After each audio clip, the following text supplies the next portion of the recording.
Hi everyone, welcome back to channel. In this video, I'll show you how to download Power BI Desktop Free 2025 from the official Microsoft website, safely and step by step. No third-party sites, no cracks.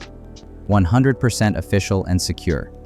So watch this video till the end to get your software safely. Step 1.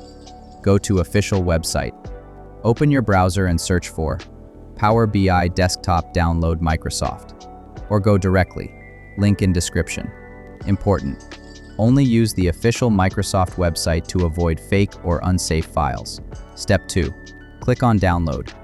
Once the page opens, scroll down and click on Download Free or See Download or Language Options. It will take you to the official Microsoft Store or direct download page. Select your preferred version: Windows 10, 64-bit, Windows 11, 64-bit. Click Download and wait until the download is complete. The setup file name will look like pbidesktopsetup.exe. You can find it in your Downloads folder once the download finishes. That's it. Your Power BI Desktop 2025 free download is ready to install.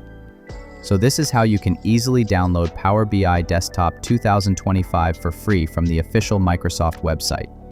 No risk, no crack, 100% safe. If this video helped you, please like, subscribe, and share this video with your friends. See you in the next tutorial.